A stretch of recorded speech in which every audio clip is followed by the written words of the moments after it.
The following content is not intended as a substitute for professional medical advice, diagnosis, or treatment. Always seek the advice of your physician or other qualified health provider with any questions you may have regarding a medical condition.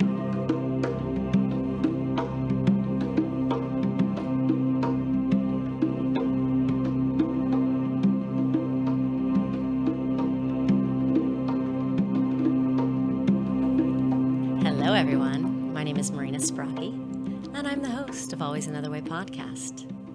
I have a master's in professional counseling, and I am the IPPY Award-winning author of Stop Looking for a Husband, Find the Love of Your Life, and Nasty Divorce, A Kid's Eye View.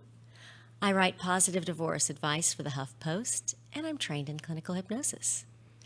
And this podcast is for out-of-the-box thinkers and for those who hear the call of hope and always another way. And if you're very rigid and set in your beliefs, this is probably not your cup of tea. However, you should note, tastes can and do change. And I just want to thank everybody again for listening. And if you are listening on your phone right now, if you have not yet, if you will take a second, take it out, look at your podcast app, you see there, make sure you are subscribed to Always Another Way. Please, 2 L's, AAL, Ways Another Way, and rate it if you can. It will move us up the list and everybody could hear all of these awesome guests. And also, if you look at, this is episode number 78 today, that we have so much good information that if you scroll through and you find any of it valuable, I would really appreciate it if you would share it with your friends. So, today, this inspiring story is for anybody who has ever thought about switching careers, starting their own business, or just trying something new. And we're also going to talk about some new cool things in health. But I'm going to introduce you to Cassie Green. She's been in the health, wellness, and food world for over 11 years. After previously spending 10 years in corporate sales and management, she opened her first business, a boutique organic grocery store, in 2008 called Green Grocer Chicago. And after opening a second store in 2013 in Dallas, she decided to deepen her studies of health and nutrition, so she completed her certified health coach program with the Institute for Integrative Nutrition. And while building her private health coaching practice and winding down her Dallas grocery store, she and her husband got an opportunity to purchase a very small local elderberry syrup company that they loved. And after streamlining the production process and rebranding to Cassie Green Health, Cassie began offering their small batch, clean ingredient, immune system supportive elderberry syrup to local stores and juice bars. And she and her husband sold their Chicago grocery store in 2018 to focus on their growing elderberry business. Cassie Green Health elderberry syrup is now sold in more than 150 stores nationwide, as well as online at cassiegreenhealth.com and Amazon. Cassie has been a recipient of several awards and has been featured in publications such as Chicago Magazine, the Green Award, and Best New Green Entrepreneur, Crane Chicago Business, NPR, Time Out Chicago, Huffington Post, D Magazine, The Kitchen, without the E, Chicago Reader, LA Times, Apartment Therapy, Organic Consumers Association, and the Chicago Tribune. She got the Remarkable Person Award. And because I do know Cassie, she is a remarkable person. So welcome to the show, Cassie. Thank you. Thank you for having me. Yes. So what got you interested into all the health and wellness stuff coming from corporate? Yes. Well, it was a slow process, as I think a lot of people who kind of get into, or you sort of start figuring out what you're really passionate about and what really drives you. And so for me, it definitely happened over time. It kind of started out with learning how to cook a little bit better. I'd always been a slave to recipes, and then lived with a girl who was an incredible cook and learned from her. And then a really beautiful book that one of my friends got me from a professor that she was taking. She was getting her master's in nutrition at Columbia University. She sent me this book, and it was called This Organic Life. And it was all about sourcing and, you know, how food's grown and how there's differences. Like, I would just walk into the grocery store and be like, oh, a tomato's a tomato. Yeah. beef is beef, eggs are eggs. What's cheaper? Yeah, exactly. And I never thought about how things were grown, how they were raised, how they were produced, where they were coming from. And that really started kind of this trajectory while I was still in the corporate world of getting way more interested in food and just health and wellness in general. And over time, that then obviously turned into us opening our own little grocery store, which was serving a need. A lot of it was for me, that I was like, we live in a neighborhood in Chicago that has no little market. And damn it, I hate getting in the car or getting on my bike to go to Whole Foods when I just want a couple of things. And then obviously we brought us down to Dallas. But wait, real quick, like, how Yeah. do you like, I'm going to open a grocery store. Like, that's like I did sort of just breeze over that. So then we just opened a grocery store, you Yeah, I was know, like, and 'cause that then seems I took my like- dry cleaning in. how did you think, like, I could do this and, like, wrap your head around, like, or do you have some of those skills in your wheelhouse? Probably some overconfidence and ignorance helped, I'd Okay. say. But I did have my very first job out of college was with a grocery chain called Aldi. So like, you know, the discount stores. So I had some knowledge of that industry a little bit, just some really basic things like inventory and spoilage and rotation. But it was not even a thought on my brain about having a grocery store, even though once the idea came to my husband, actually, we're like, this is so obvious. But as I started getting more into food, you know, I was still in the corporate world. This was probably 2006 or so. And I was traveling a lot. I was working a ton, but I would always come home and the first thing I wanted to do was like cook a great meal. So I'd go to the farmers markets and I'd find all the good food. And I was trying to figure out what I wanted to do. And I thought, you know, do I want to open a restaurant? I kind of figured out I wanted to have my own thing. Yeah. Again, maybe that overconfidence.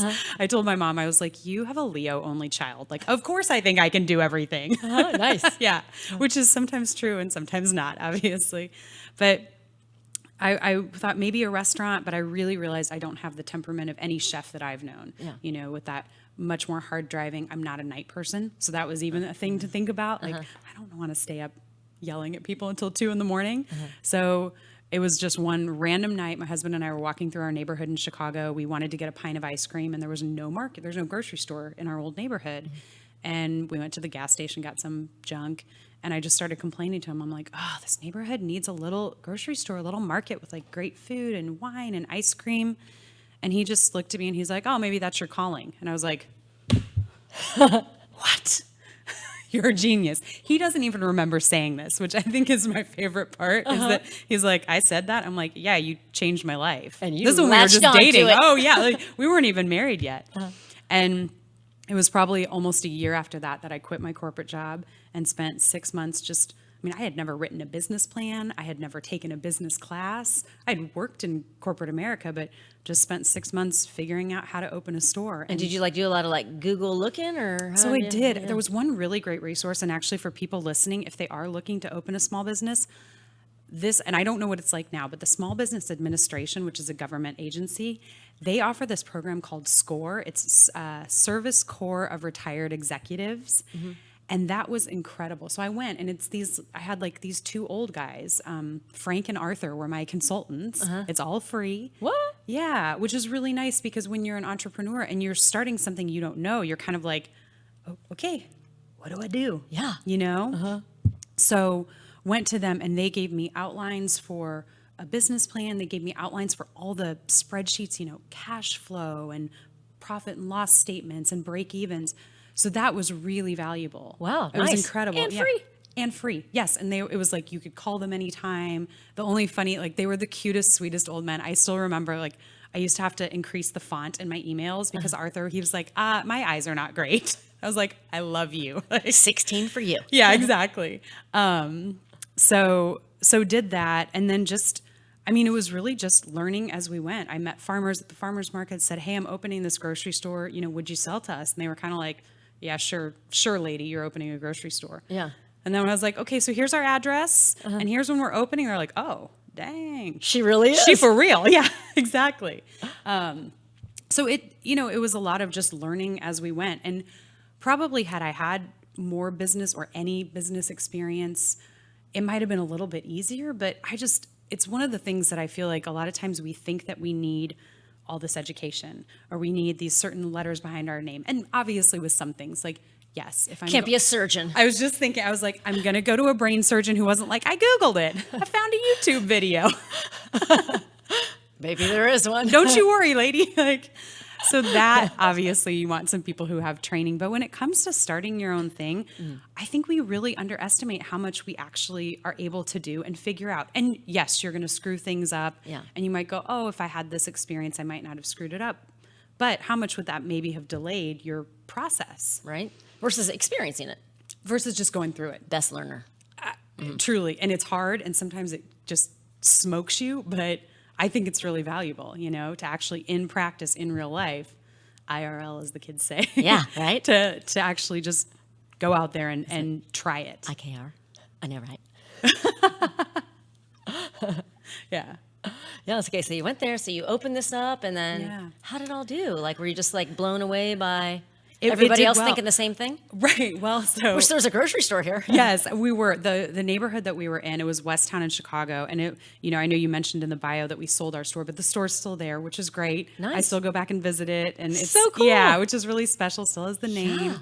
More than 10 years later. Yes. Yeah. So 11 and a half years later. And actually the new owners, on an aside, just opened another little store, which is so special to know that this little brand keeps going and this little baby keeps growing. So nice. But so when we opened it, we had a great response from the neighbors. We lived just down the street, and it was such a community place. And that was really part of what I wanted. I wanted a place that felt like, where you can, even if you don't need groceries, you can just come in and say what's up. Yeah. And people did just walk in and be like, I don't really need anything today. I just wanted to say hi. And I was like, I love that. So nice. Yeah, it felt really good. Of course, we did open in 2008, and the recession happened in 2008. So we certainly experienced that. It was, my husband was still in his corporate job, but we definitely had, our sales had a pretty sharp decline. But we built it back up. And I think a lot of it was people were starting to cook more at home. They were already learning about health and wellness and about local and organic and things like that. So it worked. And I mean, we continued to climb, and of course there's always dips and struggles and things like that. But overall, it was a really, really happy and very positive experience. And I worked my ass off. Can I? Oh, yeah. Okay. You could say all the bad words. Okay, good. Yeah. Let them fly. Yeah. I worked my ass off, but it felt really worth it because we were getting this incredible feedback from the community of people just being like, this is so cool that this is here. Or like, oh, I missed the farmer's market, so I can come and get my stuff from you. And, we had those connections with the vendors and with the farmers, and it was really special. I mean, it was a truly special little place. I mean, it still is. I'm just not involved anymore. Okay, so then you do that, and you're like, okay, now how do you get to Dallas? Yeah. And then another one in Dallas. Oh, my goodness. So met investors who they had a food delivery, an artisan food delivery service in Chicago, and they had an outfit in Dallas. And they just happened to mention to us one day, we were one of their vendors on this food delivery service. And one day we were out to lunch, and they were like, oh, hey, you guys want to open a store in Dallas? And my husband and I were like, haha, yeah, that's funny. And then a week later they called, and they're like, no, but really, do you want to open a store in Dallas? And we had been wanting to open a new store. At this point, my husband had quit his corporate job, was full-time green grocer. And we were just like, I mean, this is insane. Yeah. And then we go, just a business idea, got one, doing another one, go yeah, girl. 850 miles away, what could possibly go wrong? We had no connections in Dallas. Okay, that's what I was going to say. So no not even family, from no here, friends. No, I mean, we knew nobody. Yeah. So, and that actually led to some very different experience with our Dallas store than we had with the Chicago store. Yeah. But I'll say this, I wouldn't trade it for anything. So I'm glad that we said yes, and we were fortunate enough, we don't have kids, so we weren't ripping small humans out of school systems and things like that. Our dogs, I don't think even noticed that they were in a new place. They loved it because we had a yard instead of a condo. Yeah. But yeah, it was such a weird transition when we kind of told all of our customers and our staff, we said, okay, so by the way, we're opening a second store. They go, yay! And we're like in Dallas, Texas. And they're like, huh? What? Yeah. And we're moving. Right. And I was back and forth for many years. So even when we opened our store in 2013 in Dallas, I was still traveling back to Chicago. We had a great staff up there that handled all the day-to-day, but I would kind of go back, just check in, just let them know they were supported. Yeah. And the Dallas store was, it was like when you have a first child and you're like, this child's amazing, they're so good. And then you're like, let's have another. And then you basically spawn Satan, which was how it felt. It's like I felt like we had given birth to Beelzebub with this store. There were some good times, but it was such a intensely stressful experience. Yeah. What was so much harder about the Dallas? I think there were a couple of big things for us. One was the labor market in Dallas is really different. And these are just things that you don't know until you get somewhere, So again, for people who have their own business or who might open their own business, yeah, there's some stuff you can research. There's some stuff you can kind of find out. But I think until you're in it and really experiencing it, you just don't know. Yeah. So there's a massive labor shortage within the food and bev world, which meant people could no call, no show, and the next day have a job with no problem. I mean, we joked someone could probably murder somebody, and then they apply for a job, and you're like, oh, why'd you leave your last job? Well, I murdered my boss. You're like, okay, well, I really need somebody to chop vegetables, so you're hired. I'll just watch my back. You're good with a knife, right? Yeah, exactly. Bad joke, probably. Yeah.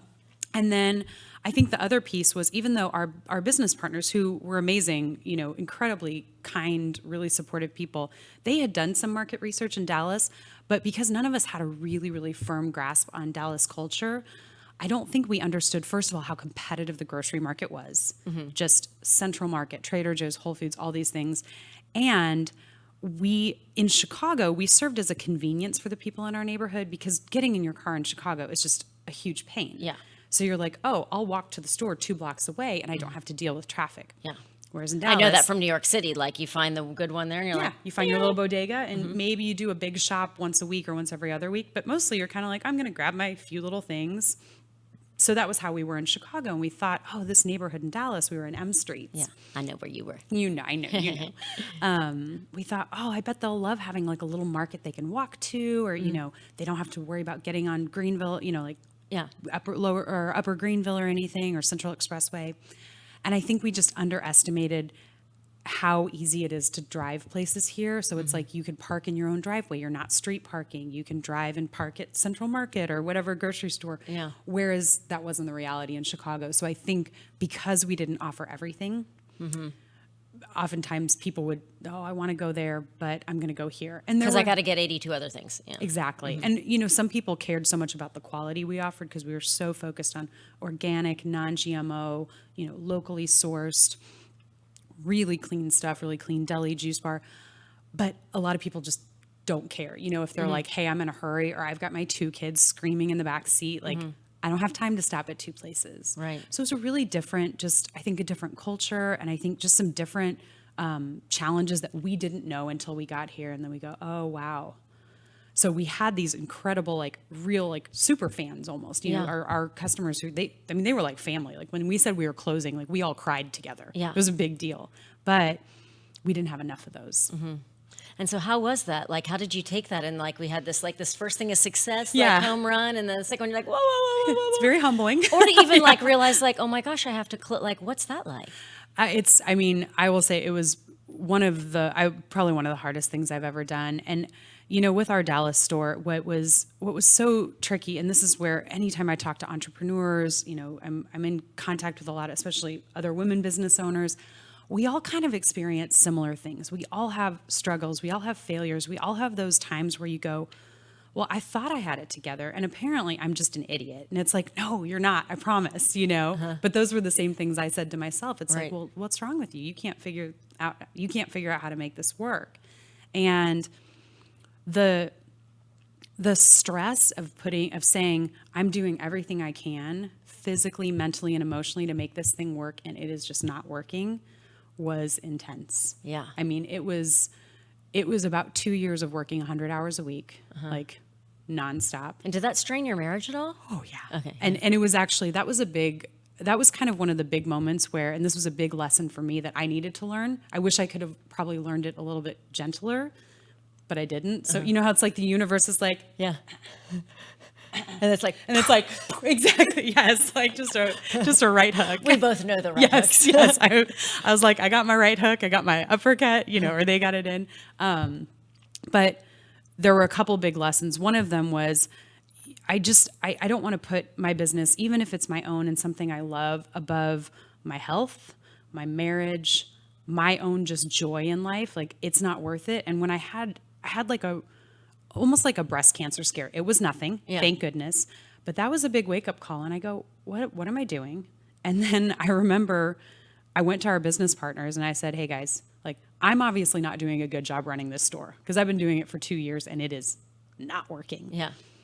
So I need your help. And they were like, no, you're doing fine. I was like, hey, by the way, like, my health is shit. My marriage is suffering. And it really was, because we were working together. So there was nowhere for either of us to go. Yeah.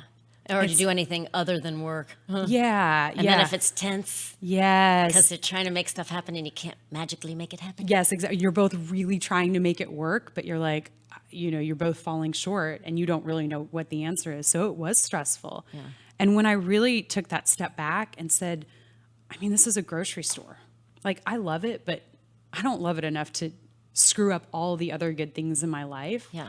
And that was the moment where I said, I need you all to come up with a solution. And I gave them like a timeline. I said, in 60 days, I'm no longer operating this thing. Like, I'm still an owner, but I'm like, I'm not going to be our managing operating partner. And it was for their sake as much as mine. Like, I'm like, I don't have the answers. They ended up we hired a GM, which was smart. Now, not long after, unfortunately, we ended up shutting down or kind of minimizing. But it was that just acknowledgement of like, why would I put this thing that I like sell some kale and juices at, which is cool, but why would I put that in front of the person I love? Yeah. And myself, like 2 people I love, me and my husband. Yeah. And isn't that interesting? Because you can do that in a lot of things in life when like stuff isn't working, I've known. And I wonder if it's just that like we're just married to that hope of like in our heads of like something else working, or maybe what was working in the beginning, or the little things that were good, and then just can't see the bigger picture until we see it. Yes, until it smacks us in the face. And I think that was it was a real wake up call. And for me, part of it was, for so long, like failure, I was a failure is not an option kind of person. Yeah.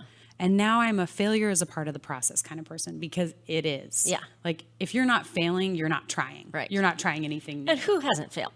I mean, really. I know. But I had this identity really wrapped up in like, but I'm Cassie Green Grocer. Yeah, and right? when I meet people on the airplane and they say, what do you do? I say, I own 2 organic grocery stores. They're like, oh my God, that's so cute. And I was like, And she's young and she's kidding. Is that smart? yeah, right, exactly. Which you still are, but yeah. Thank you.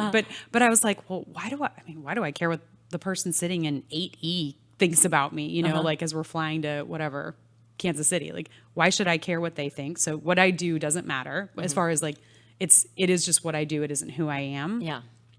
But that took it took a lot of conversations about extracting myself and like extracting my true self from what I was doing. I think that's really common with people who own their own business. We start to wrap our identity around that. I mean, do you have like... Oh yeah, because I've started a few things that I thought were in like this like little infant massage business, but it wasn't like me massaging babies, like teaching people how to do it for stuff. Okay. But it was a long time ago, like 8 years ago, when I was pregnant with Poppy, and then people were just like, wait, you're going to come over and massage my baby? I'm like, no. Like, no. Not like a spa. I'm like, it's like research proven, and all the like nurses from Cook Children's in the NICU were in there getting trained, because it actually like increases oxygen saturation, helps people grow. So I'm like, it has so many health benefits, but like, I mean, I could not get like one People just person here that didn't was get into it, and then finally I was like, okay, I'm not doing that. And then you feel like I feel like a jack of all trades master. You probably... Well, I don't think it's a bad thing. What do they call it? Yeah, I don't Renaissance care now woman? anymore. Yeah, I don't care anymore. I like that word better. Yes.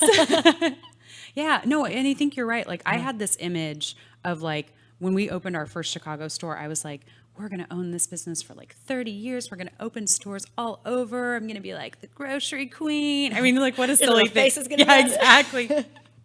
Yeah, but I had this image. And again, it's very wrapped up in ego and all that stuff. But it's fun to kind of get excited when you start stuff. I feel like too. Oh, of course. You have to have that enthusiasm to like, propel you forward through a bunch of stuff. Yeah.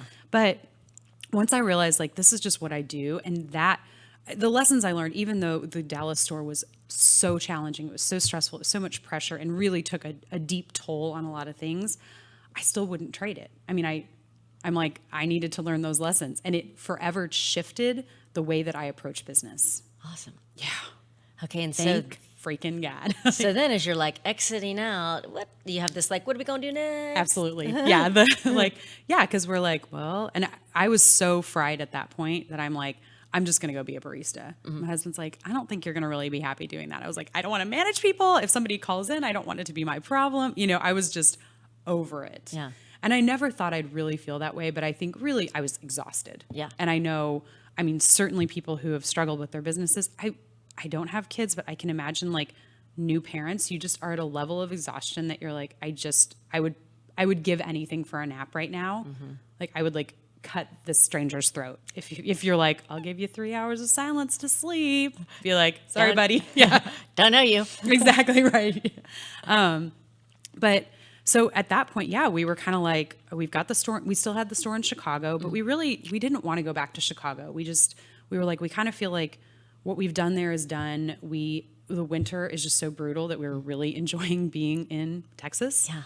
And there were a lot And of the sun benefits. shines like almost all the time. Yes, and that's such a big thing. Like, Yeah. we didn't realize how like the orange orb in the sky really makes a difference in how you feel. So we felt like we wanted to stay here, and we didn't really know what that looked like. And we had been making a bone broth at our store, so we kind of started. I know that one, yeah. Yes, I know. I still have people who are like, do you guys make bone broth anymore? I'm like, no. So we thought, well, maybe we can start doing this. And we actually had an online business. So we were selling it and shipping it and things like that. But from a profitability standpoint, it was just, we couldn't make it work. Yeah.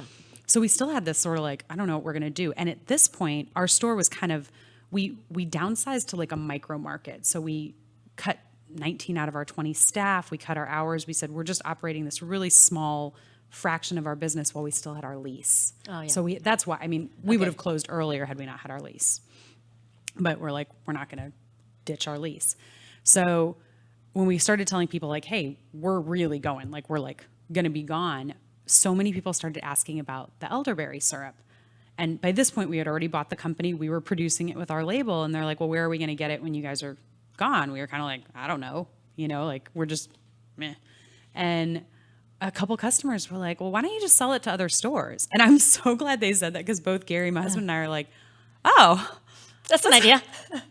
right, like, well, that's a good call. Okay, yeah, I guess we can do that. So we sold to our very first account in like December of 2016. They were friends of ours who own Cox Farms Market, if you know them, over on like Sylvan 30. I don't. Super cool. They're a family-owned company. They have a store in Duncanville that's been around for like 30 years.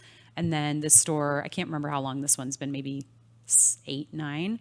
But yeah, great little shop. And then we just started approaching the people that we knew in town, different juice bar owners, people that we just knew from Green Grocer. And we were like, hey, would you want to sell this? Like, it's really good. It's great for these things. Our customers love it. And everyone was so responsive and so positive. And then their sales were good, which of course makes a difference. They're like, oh, our customers love it. Yeah, let's order more. So Gary and I kind of look at each other. We're like, is this a real thing? What? Yeah, exactly. Because it came so out of nowhere. And I had my health coaching practice, and I had a pretty robust client roster. But I knew I wanted to do something that also took me out of that time money exchange. Yes. Yes, I do. And I'm like, I don't need all of it to be out of the time money exchange, but I definitely want at least part of it. Something. Yes. Something where I go, I've created this, I've done all the work on the back or on the front end, and now someone else keeps that ball rolling. Yes. And it has Residual good income. Yes. And it's been so crazy, because not that we haven't had our challenges and our, bumps in the road, but compared to what we came from, I think part of it is like we just know how to solve problems better.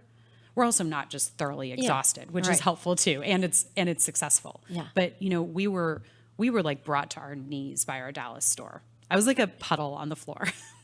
My husband, I remember one day he said, I looked at you and you looked like you had aged 10 years in about 2 months. Wow. Did you ever just feel like giving up and just like forget this? Like, oh, yeah. I had so many hopes. I was like, we had some really good employees down here, but we also had some real pieces of work. And I was like, God, I wish one of the dum-dums would just set this thing on fire. Like, truly, I was like, somebody please just burn it down. Smoke near the gas line or something. Like, please. Oh, yeah, I had that. I had like, and I've heard multiple people saying this. I never had the thought of like, I want to take my own life, which I know people have, and I can understand why. I had the thought of, I hope I get hit by a car so I have 2 broken legs so I can't go in the store. Oh, wow. Yeah. It was like I was no longer me. Yeah.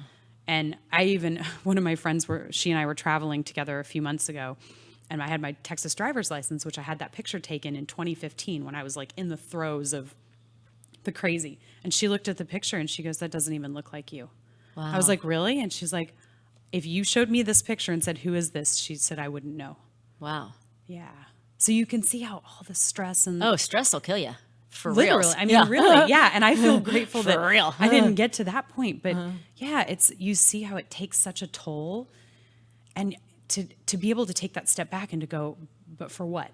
And if you only knew now, like where you'd be sitting right here and something else, like, Yes. If I could have said like, there's a light at the end of the tunnel, like I was like, I am in this tunnel and it is collapsing around me. And that was how it felt.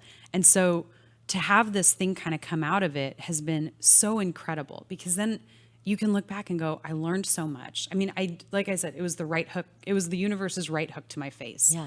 It goes, okay, you have to stop working the way you work.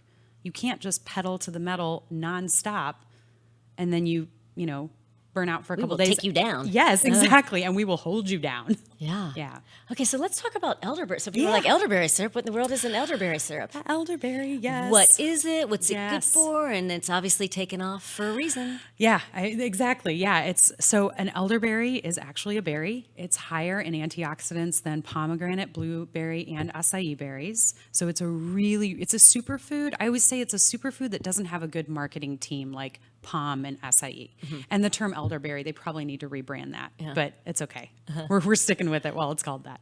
But yeah, it's a tiny little, very, very, very bitter berry that we get. We work with a organic and a wild crafted co-op, and they send us berries. We get them dried, we cook them, and then we cold press them. So we get like all this juice out of these amazing berries. And we do a little ginger, a little cinnamon, a little honey, and lemon juice. And that's kind of cool. Ours is unique that we don't do any preservatives, any thickeners, any stabilizers. So it's a really clean product.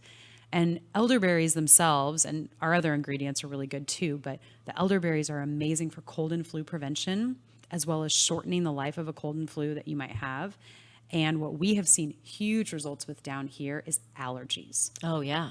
Because Texas, if you didn't have allergies coming here, you will. Yes, and we did. Exactly. My husband and I were no problems in Chicago, and we just got we were down for the count here with our allergies. And this was the thing before we even owned the company. Because somebody else had it. You had told me. Yes. So there was a family that really just a woman who was kind of her very small side hustle.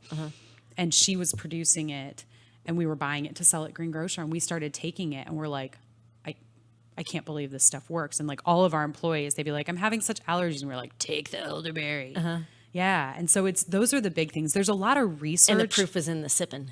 Yes, and it is. But there's a lot of research done primarily with the flu virus. So there's like double-blind university-run studies that Best kind. Yeah, exactly. Like not, whatever, not by a brand or anything. Aunt Karen. Exactly right. Although Aunt Karen might have some good experience, right? But the double-blind studies, what they really focus on is the flu virus. And that's cool because elderberry has been shown to stop viruses from replicating, which is nice. So if you are sick, you take it and it could knock down something that everyone else has got it for 10 days and you've got it for 3, which that makes a big difference. Yeah, it does. Because I wish I would have known that in like 2014 because I was knocked You got knocked down? I thought I was dying. It feels like death. I called the hospital. I'm like, how do you know if you're dying? Because I Like, think I am. I'm pretty sure I am. Well, how much is this going to cost? Am I dying or not? Right, exactly.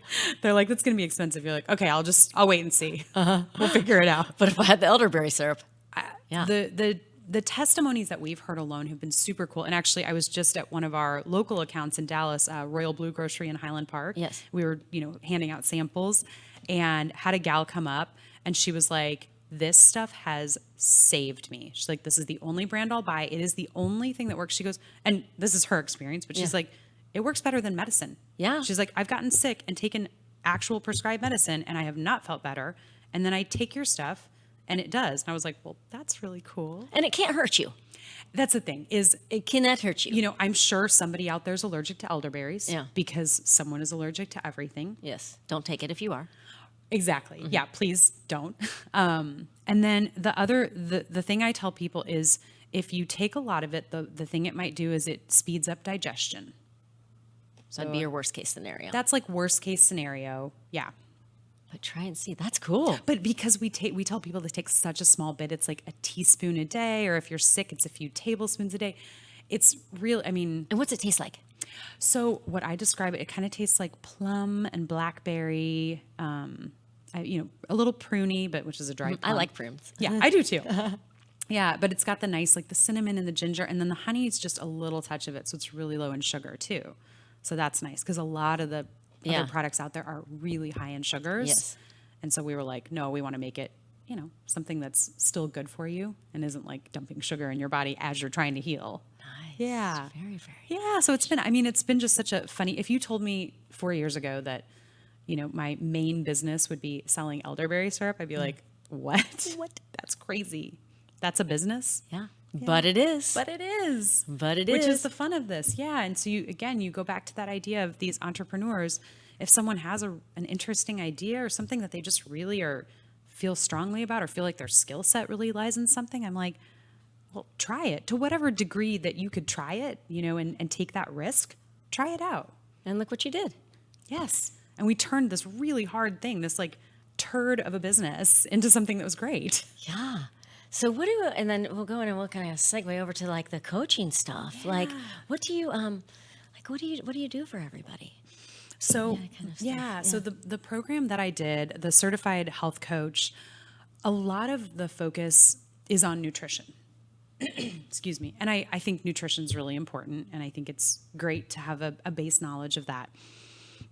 But what I do with my clients is way more, I would say, what a life coach does than what a nutritionist does. Yes. Partly because I'm like, you can eat all the kale in the world, but if this isn't right and this isn't right, it doesn't matter. That's right. It's really true. Oh, And I I've know known this. those people. Yeah, you know, Yeah, exactly. I Like, do. yeah. So, I've known those people where it's like they're so concerned with doing everything externally right, but then the inside is just a jumbly mess. And so the goal that they want to reach, like they're not even on the right field. Right. Because you're not going to get there if you don't have all the parts working. Yeah. Yeah. Yeah. They think they need more vitamin B12. And I'm like, you might, but also if you've got some, thoughts, beliefs, patterns, and habits that are really messing with you, it doesn't matter how much B12 you have. B12, don't do that. Right. Exactly. Yeah. So a lot of what I do is really peeling back layers and examining people's thought patterns, their beliefs about themselves, and the stories that they tell in their life, and then working on shifting and changing those. That also changes, of course, their behaviors and their patterns.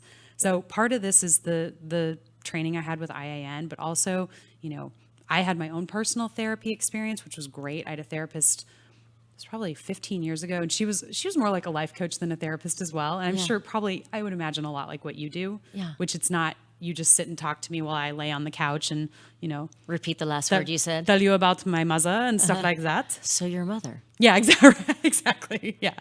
Go. I'll repeat the last two words you say. Quality mirroring. Right. That'll be $1 million per hour. Oh, I only wish. Yeah, right. But I think, so I'm very action oriented, and that's partly my own experience. And then I've done so much research on my own because personal growth has been a really big piece for me. And the joy that I get out of it is being a part of people's process as they develop into the person that they really want to be. Yeah. And it's just cool to be there. Yeah. I feel like the mom in, what is that movie with Eddie Murphy where they're at the dinner table? It's when he's in the big fat suit and she's just like, that's my baby. Hercules. My little Big Mama's house? I don't know. That is a Nutty Professor. Nutty Nutty Professor, Professor. yes. Okay, music you would know. So I'm basically I don't know who Big Mama's house is. I'm just cheering them on. Yeah. And I'm cheering them on, but I'm also making observations and asking questions and going, hey, so remember you told me you want this and then you went and did this. So talk to me about where that meets. Accountability. It is. Yes. Accountability, but I'd say with a direct but pretty gentle touch, And one of the things that I think is really important is to be able to laugh at ourselves because we're humans and we are so absurd. For sure. And to be able, instead of taking, when you go, oh, I want to be here and I did this thing that is clearly not on this path, instead of just going, oh, I'm such a moron, I'm an idiot, you go, oh, I can't believe I did that. Reroute. Right? So that's a lot of it. It's rerouting. And I do enjoy the coaching these days. I have cultivated a very, very select group. So it's mostly just my repeat clients and referrals. because I had this pretty robust roster, but I started seeing the Elderberry and really loving what that brought to me. Yeah. And my ability to use certain skills with that, with relationship building and training a marketing team and, in sales. I love all that. But then I still have my kind of small little family of clients. Very nice. Yeah. Okay, so we're going to do like a little comparisy. So like from last 10 years to now, we'll do first, like, where do you think you've like grown the most? Okay. And then we'll do a projection in 10 years. Well, let's see. 10 years ago, I would have been 32. So I would say the biggest shift for me has been how I approach my work and how I view myself in relation to my work. And it has been such a game changer, because being able to understand that failure is going to happen. It's not the end of the world. You can't please everybody. I broke some serious people-pleasing habits, which was great, because I think I was full on like, what can I do for you? Let me make you happy, even if you are impossible to make happy kind of person. Yeah. And not really in my personal relationships, but certainly in my former corporate life and then in our business. And when it was my own business, I just realized, I just can't make everybody happy. Yeah. But it took me a few years to get there. So that was a big change, asking for help when I needed it, and also being able to say, like, I'm done with this. Yeah. Was a big thing. So those have probably been the biggest. And I know this. When you get older, you just give less fucks. Right? For It's sure. really true. Like, That is super true. I hear what people who are maybe 5 or 10 years younger than I am, or even younger, are talking about. And I'm like, I just want to be like, who cares? Yeah. But I realize, I was you then. So I can't really say who cares, because I know your reality right now is so different. But I just want to say, I swear it doesn't matter. Yeah. And just for you to even see that like, and I try to remember that too, like when I look at and things, I'm like, no, I like felt the same Yes. then too. And like, and as a Yes. teenager too, instead of like ragging on people, I'm like, no, I was that same dumb know-it-all, like, Yeah. because you know everything. Of Or course. every teenager. And knows then you everything. get older and you're like, I know nothing. Yeah. And that's, I think, the clue of a good adult is when you know less as you get older. Right. Because you realize, oh gosh, there's so much to know. Yeah. It's like the That's a good pool of sign. knowledge is so big that you're like, I know, like, And Yeah. narcissists don't do that. oh yes, that is true. You meet a know-it-all. You might be a narcissist if. Right. You know everything as you get older. Right, exactly.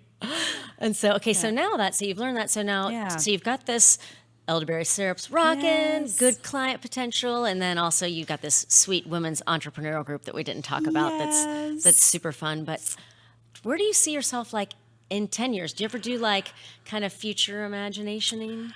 It's funny that you say that, because I definitely used to do that. Like, what do I want to be in 5 years, or where do I want to be? And I can really honestly say I don't know. Cool. Yeah, That's cool. And it Yeah. is cool. And for me, the biggest thing that I know that I want is, I want to still be having a blast in my marriage, because I have just the most amazing husband, and I feel very fortunate, because he has been through a lot with me. Yeah. I mean, like, he's seen me at my absolute worst. He's seen the puddle on the floor. He's mopped the puddle up, I think. And That's a good partner. yeah, For sure. You I need feel one of very those. lucky, and I know he feels lucky too. So Winner, winner. yes, exactly. But I think, I hope that we continue to evolve together, because we've been together for over 14 years, and we've kept evolving together. And so I hope that keeps happening. Yeah. Because I think with that partnership, I'm like, everything else is going to be cool. I don't know if we're going to still be doing Elderberry. It would be great to think we are, but I know things change and evolve, and Like you couldn't have guessed elderberry 10 years ago exactly. before elderberry. Exactly. Yeah. So for me, it's really continuing on this path. I've done a lot of personal growth work, and right now I'm trying to really enjoy it, which is hard, because I follow a lot of blogs and podcasts that are all about like, keep pushing, keep doing your thing. And I have to actually go, no. I'm just going to enjoy all the work I've done. And there's maintenance, of course, with everything. Yeah. But to not be pushing so hard. Yeah. And isn't That's my that big nice thing. for like the super driven people that were like, you can go on the other, there's like but then when you are that like super doer, to feel like there's always something more to do, Yes. to like, how do you, like, where did you get to that spot where you're like, okay, I don't have to be grinding like 24/7. It's completely cool to relax and enjoy. Yeah, it's a conversation I still have with myself daily, because I'm realizing that I can be more effective by doing just more intentional, purposeful actions, not necessarily working a certain amount of hours, and knowing that if I'm doing these certain actions for an hour, I might not be able to do that for 5 hours. Like, for example, like cold calling new accounts. If you're doing that 8 hours a day, that is really tiring. Oh my gosh, yeah. I mean, and I like sales. I would call myself an extrovert, but I still can't do that. So instead I'm saying, well, focus on the quality, make 10 calls. And some days 10 calls might even be too much. Yeah. But I've been so much more intentional with that idea of really impactful action, and then being okay going, all right, I'm good today. I'm going to go take the dogs for a walk.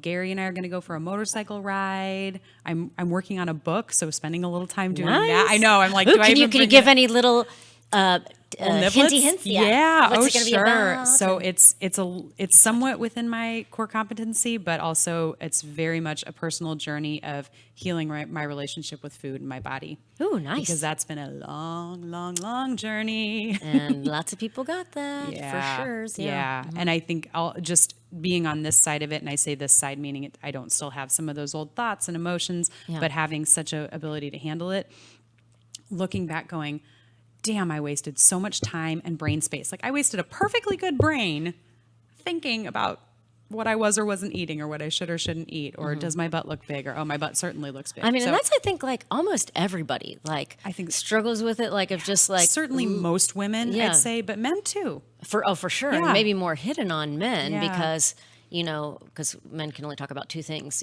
like society, and so they got to stuff everything else, but Yeah. they're humans too, Yeah. and see like, certain dudes looking a certain way if you're not that perfect male body type or that unachievable any body type that nobody's got one.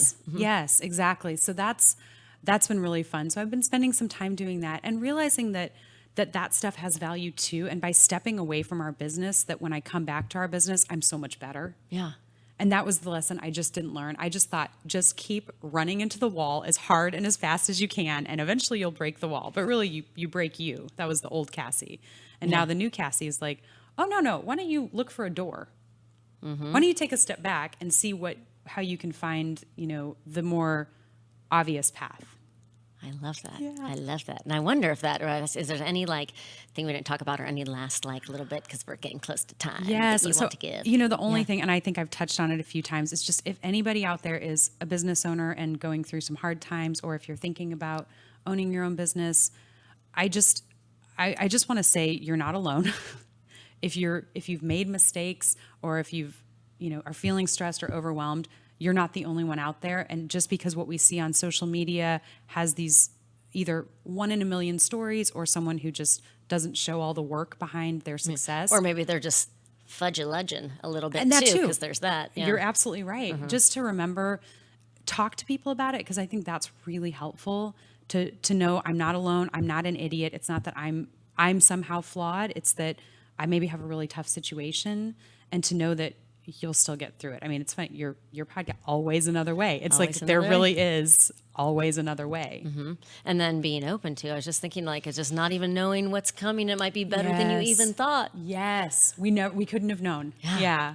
So I'm trying to that's my new mindset of instead of I used to be like a wisher projector, but I'm like, why don't I'm limiting myself if I just be open to the best of everything. Bring Yeah. it. Yes, exactly.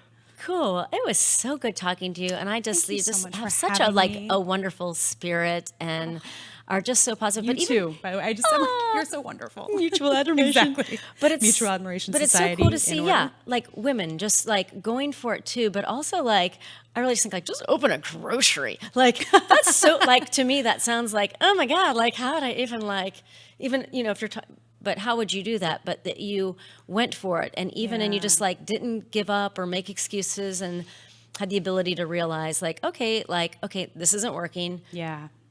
I can admit it, own it, but to keep that level and to keep everything going is And super then to admirable. decide, let's start a new thing. Yeah, Again, which is great. Maybe a little ignorance, maybe a little cockiness, but it worked. Yeah, because I think you need a little bit of that. Because if you do. don't if you're just going to poo-poo everything, then nothing's going to go. It's true. Yeah. And again, to know what your risk tolerance is, but I would say push yourself to that. Yeah. And go, let me at least take a risk to this point and see what happens. Yeah, the fine line between delusional and negative.